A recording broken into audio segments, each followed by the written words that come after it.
Legend Total War here, and today we've got a Rate Your Campaign video. This time we're covering your Skaven campaigns. We've got a Clan Molder, Pestilence, Scryer, Eshin, and Clan Morse campaign to look over. I don't have a Rictus one to look over, so that one's... just don't have one for that. So, on that note, I do want to do just a little bit of housekeeping in regard to your submissions. It was very important that you guys follow the instructions, and the vast majority of you guys did follow the instructions, but there's definitely quite a few people that didn't follow the instructions. Now, what happens when you don't follow instructions? Now, it was really important that you put the name of your faction in the title of your email, because it got auto-sorted. When I was looking for save files to look over today, I was able to go through my email and search for tags. If I wanted to find a Clan Molder campaign, I put Clan Molder into the search, and boom, this one popped up, and so on and so forth. But there were a lot of submissions that were just like, hey bitch, rate my campaign. Well, when you do that, I don't have the required tags in order to find what I'm looking for, and so you get buried on the list of all my other hundreds of emails that I get on a daily basis. So it was just, if you did submit a save file and you didn't follow those instructions, you are free to just resubmit it, because it all just gets auto-sorted. Don't try to clickbait me with your submissions, because they will literally just get buried, and everybody else who followed instructions is all neatly sorted in folders. So just keep that in mind, okay? Because it, like I said, it got auto-sorted. Anyway, because there were hundreds of submissions. Alright, so we're covering a Clan Molder campaign first. I think this one's done pretty well. So in terms of the economy, it's an early game campaign, turn 47, and he's making 11,000, nearly 12,000 gold per turn. So with this Skaven, they really explode in the late campaign. The early game is really just about getting a few tier 5 settlements, leveling up your lords, creating some sack cities, trying to find some heroes, just slowly building up. And the way that the Skaven goes, like by about turn 150, they just explode all over the map, because all the dominoes are aligned, their economy goes haywire, and their armies can be mass produced like crazy, and then they just kill everything. But yeah, in the early game, I don't expect you to own half the map. In fact, it'd be bad if you did, because it means that you wouldn't be building them up to like extremely high tier settlements, which is really important. Because as a Skaven, you want to be using your food primarily to boost your settlements to tier 5. So for example, we've got Prague over here at tier 3. I don't think that's... like, expanding for the sake of expanding isn't great, because now you have to pay to build this up instead of just waiting for the right amount of food. So I would have said, I'd have said that it would have been better for you to have waited, sacked and raided a little bit more in order to get this up to tier 5, because now you got to pay and wait a long time to get that to tier 5. And Skaven tier 5 is really valuable. It's got Cracker Jack at tier 4. I expect that to be the case there, because that's like the first major settlement that you're going to capture, and you're not going to have enough food to get to tier 5. He didn't abandon Hell Pit and push it up to tier 5. I don't expect you to do that. You don't have to do that for Hell Pit. So growing that up naturally is fine. Fort Ostrosk, tier 5, that's good. Southern Oblast, tier 3 with tier 1 minor settlements, that's not great. This one here is only tier 4, so I think he's gone for more rapid expansion, and is going wide rather than tall. And I feel like it's better if he had fewer but better regions, because if he ends up at war with too many people, they're just going to go for his undefended settlements. And some of these regions here, like Prague, doesn't have walls built. So if he can manage to hold on to it without any problems, it'll be fine. But he's only got 2 armies, so it's a bit risky. So in terms of economy, I'm just going to give that 7 out of 10. In terms of diplomacy, I think this has been fairly good so far. He's got an 8 out of 10 score for that, because he's not at war with anyone too severe. He's got some defensive alliances in here, which is good. You don't want to get military alliances. So Norska shouldn't be too much of a problem, although you can't really trust them that much. War with Tlaxland, that doesn't matter. Reichland, that's fine, because you want to turn them into food anyway. Wargrove of Woe is just about destroyed, that's fine. And I'm pretty sure that in terms of the other Skaven that are still alive, if we have a look here, I think Pestilence and Rictus are dead. Yeah, Pestilence and Rictus are dead. So I'm not going to drop any points off for anybody that gets Rictus killed, because confederating, not confederating Rictus, I don't think it matters. Tretch Graventail has nothing of value to offer, but Pestilence does. So you're going to lose a point for having Pestilence get killed. Now, it's very difficult to confederate Pestilence quickly, but it is definitely possible to do it. You probably should, if you want to get full points for diplomacy as Mulder, send a hero over to Lustria as quickly as possible and try to confederate him. Okay, in terms of military, I'm going to give this an 8 out of 10, because he's got a really strong doom stack by turn 47. To have this many brood horrors, all of them have cellular instability. This is a really, really strong army. The other one over here is pretty good as well. To have essentially 2 doom stacks by turn 47 with Skaven, that's really good. I usually don't have that much going. I'm usually walking around with 1 doom stack and a bunch of crap stacks. But the reason why he's losing some points for military is that some of your settlements just aren't very well defended, and that needs to be taken into consideration. So I think it's good. Good, strong campaign. I'm going to rate it 7.6 out of 10. Alright, let's now move on to a Pestilence campaign. Alright, so this one over here does have a mod, the 1-button respec mod. I would say about 30 to 50% of the save files that I get sent in have the 1-button respec mod installed, and I feel like that's fine. It's pretty clear that this is something that people want in the game, and it is a very good quality of life mod, especially for campaigns where you're confederating a lot of factions. And I'd be very surprised if CA didn't implement something like this in Warhammer 3. Be very, very surprised. Okay, so this one here is turn 104. This is a mid-game campaign. Alright, let's have a look here. So first thing, economy, I'm giving this 8 out of 10. I think for turn 100, having an income of 30,000 per turn is pretty good. He seems to have a really good control over Lustria. For the most part, there's a few ruined settlements over here. Cult of Pleasure's down here as well, which is a bit weird, but that's okay. Cult of Pleasure has completely taken over Ulth 1, which... that's whatever, that happens. Yeah, so I think he's got most of his settlements at tier 5 as well. Yep, so good amount of economy coming through, but not the best thing ever, so I think 8 out of 10 is pretty solid there. In terms of diplomacy, I'm going to give this 9 out of 10, because I think every legendary lord is still alive except for Rictus. Again, not going to lose any points for Rictus. He's got Eshin already confederated. Yep. And, yep, that's pretty good what's going on over there, I suppose. So it looks like Eshin was having a hard time. He sent an agent all the way over here, and now he's just fighting back. So this army here clearly just recruited whatever he could, and now he's just reclaiming territory. That's acceptable. And Throt, I think, is available in... Yeah, there he is there. I think he saved Throt's ass. If we have a look up this way, because the Chaos Invasion is here. The Chaos Invasion came in and basically just destroyed Clan Mulder, and he managed to just quickly bail him out of that. So really strong diplomacy in there to save Throt. But of course, if Throt dies, he can be revived. He and Ikit are the only ones that can be revived out of the Skaven. And Ikit and Clan Moors are still alive. And they look like they can be readily confederated fairly soon. Brave to approach me, Why can't you confederate? Oh, because you've got the confederation penalty going on right now. Yeah, that's why. Okay. So if you add up these two settlements with his settlements, so they've got 28 and you got 33. So essentially, if you confederated them in the next few turns, you'd have about 60 settlements. I think the dominoes are really set up to have a massive expansion in the next 50 turns, so I wouldn't be surprised if he had about 150 settlements by turn 150. I think a massive expansion is about to happen, so it's looking good there for diplomacy. And in terms of military, I'm going to give this 8 out of 10 because he's got 4 armies, 3 of which are essentially doom stacks, which is good. Oh, actually, 2 are doom stacks, and he's got another one over here. It looks like he's just going to go do some ruin dwelling. So yeah, some strong forces here for sure, but... And all of these settlements are properly defended, so that's definitely giving him a lot of points. Like, tier 3 settlements with walls, that's a big tick. Walls everywhere, you definitely want to do that to Skaven, because the walls provide you money and warp bomb. It's just really, really useful to get.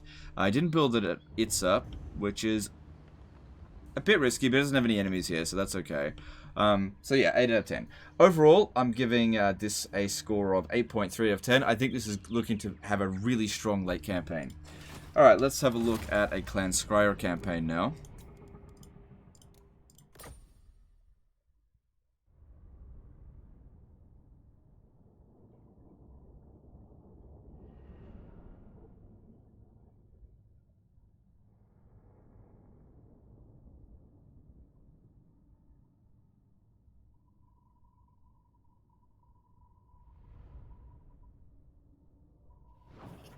Okay.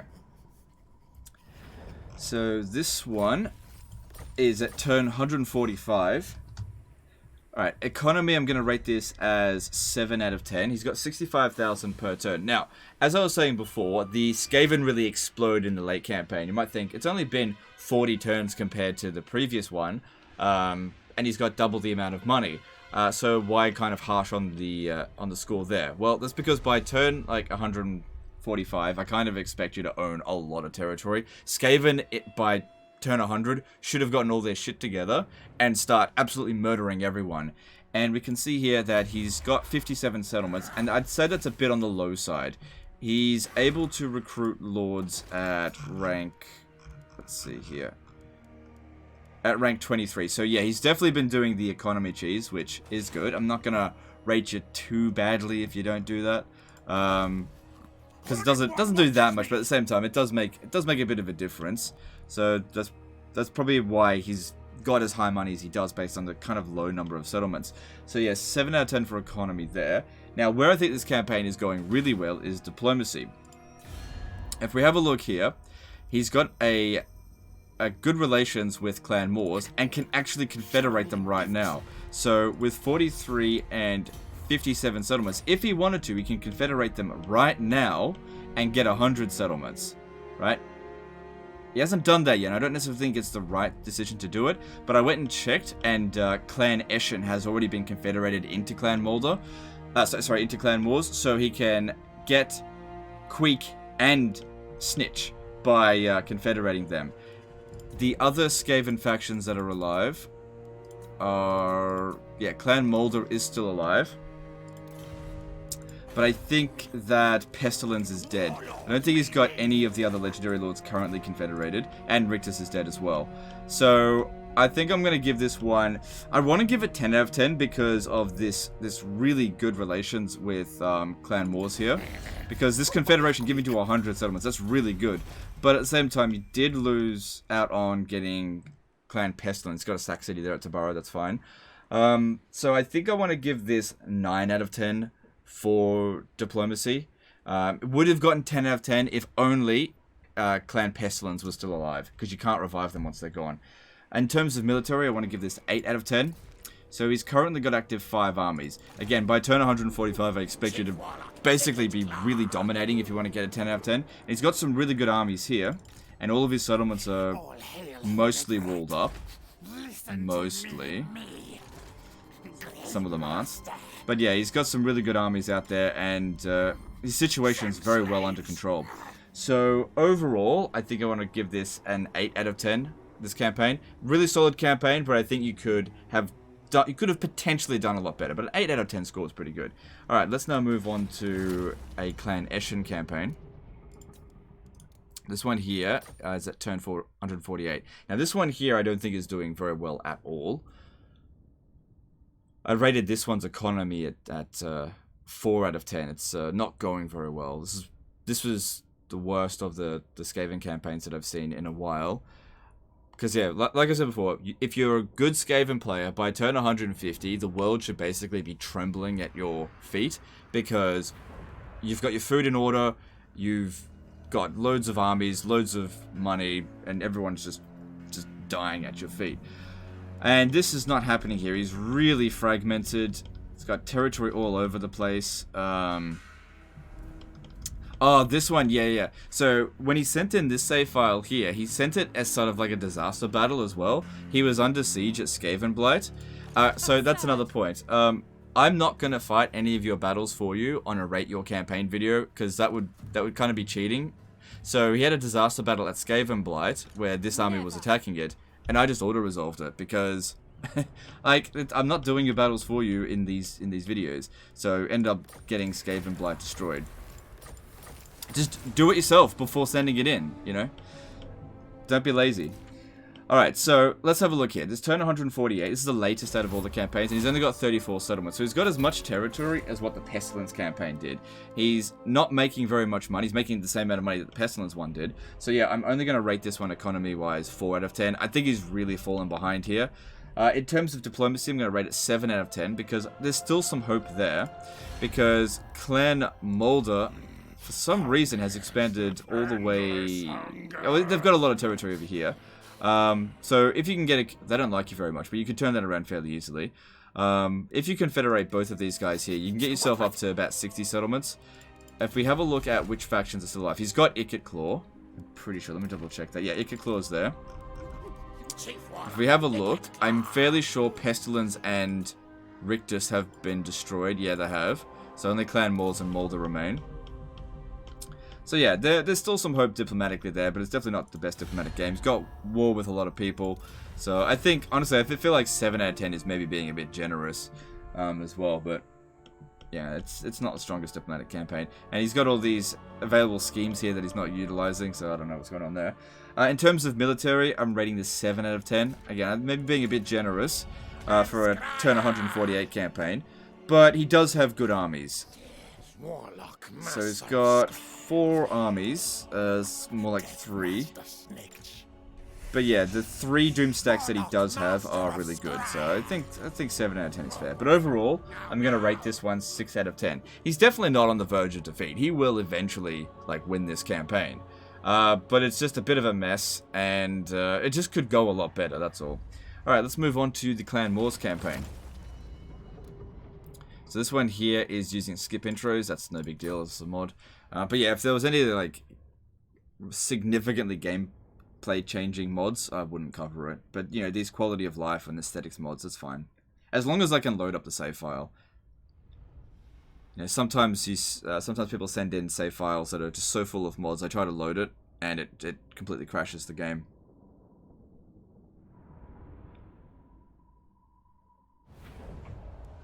Alright, let's have a look at this one. So this one here is turn 144. In terms of economy, I'm rating this one 7 out of 10. Because it does have a lot of money coming in. Maybe I should... I rated this one before I rated the Clan Scryer campaign. But I feel like this one's actually doing a lot better than the Scryer one. So maybe I should rate this 8 out of 10. Yeah, I'm gonna bump this up to 8 out of 10 because he is making about 10,000 more. But at the same time, he doesn't have a huge confederation like the other one did. But that was rated under diplomacy, so I think I'll bump this one up to 8 out of 10 actually for economy because he's making a full 10,000 extra. He's confederated Ikit Claw. Let's have a look at that. So yeah, moving on to diplomacy, I rated this one 8 out of 10. Let's have a look. Only Clan Molder still exists. I think he's got Snitch in here somewhere. Let me just check. Yeah, Snitch is in there. So he's already got Ikit Claw and Snitch. Yeah, there he is. Pestilence and Rictus are dead. So you lose a full point for not getting Pestilence. You're not going to get any points deducted for Rictus, though. It does seem like Clan Molder will be fine. I have a feeling that Chaos Invasion is turned off. Let me have a look. No, Chaos Invasion is on Legendary. I mean, I could just check here. Archaon could be showing up at any moment. So, oh look, Hellpit was taken over by Reichland there. So I think diplomatically wise, this is okay. It's pretty good. Like, he's not at war with a lot of people. I think 8 out of 10 is fairly reasonable, and he should be able to get a confederation with them as soon as this expires here. Well, soon after at least. A lot of territories. It's just a good solid campaign there. In terms of military, I'm rating this 9 out of 10 because he's got 5 armies, and I'm pretty sure they're all Doomstacks again. All weapon teams, looking really good there. Yep. Yeah, just good armies. Making note of all of his good heroes. He's just done a good job with that. So yeah, just reevaluating this. Economy 8 out of 10, diplomacy 8 out of 10, military 9 out of 10. So that means a total score of 8.3 out of 10. I think this is a really solid campaign. Yeah, but I think the one that probably has the most potential was actually the Pestilence one from turn 104. That was rated the same amount as this, but I feel like if that guy continues along the path that he's doing, if he was to resubmit it at turn 145, actually he may have. There was somebody that submitted 3 save files, but I should just chose the middle one. That's another thing, guys. Only send in 1 save file. If you send me in 3, I'm just going to pick one at random because I just don't have time to look at that much stuff. Yeah, I think the Pestilence one is actually potentially going to have the earliest full map completion, because he had a really strong diplomacy game going there and was about to have his fingers in different parts of the world, everywhere except for Nagorond, essentially. But yeah, those rate the campaigns. Skaven can be a fairly difficult one to rate because they can be kind of wonky. They can have a really bad early campaign and then just explode in the late campaign. But yeah, if you're not doing a great job in the late campaign, that's definitely where I'm going to be a bit more harsh. But overall, I think these are, for the most part, really solid campaigns. There weren't any, like, really bad campaigns, nor were there any that were, like, unbelievably amazing, like that Grom the Paunch campaign, which had conquered, like, half the map at, like, turn 30. That was ridiculous. But overall, good solid campaigns. Appreciate you guys sending these in. We'll see if we can get another one of these rate your campaign videos done, you know, within the month sort of thing. But they can be a bit tricky to do. Just remember that if you did submit a save file and you didn't follow the instructions, didn't label it all correctly, do feel free to resubmit it. But please don't hit bump on your rate my campaign save files, because they're already auto sorted in folders, so they're just there waiting for me to find it. I can find them quite easily. It's just that there are a ton of save files out there, and even though I found these save files here fairly easily, there were a ton of Clan Scryer other save files that I didn't cover, because most of the submissions for Skaven were Clan Scryer campaigns. Anyway, that's in this one. Appreciate you guys. Hope you enjoyed it. Hope you learned something, and I'll see you next time, fuckers. Appreciate you. Bye.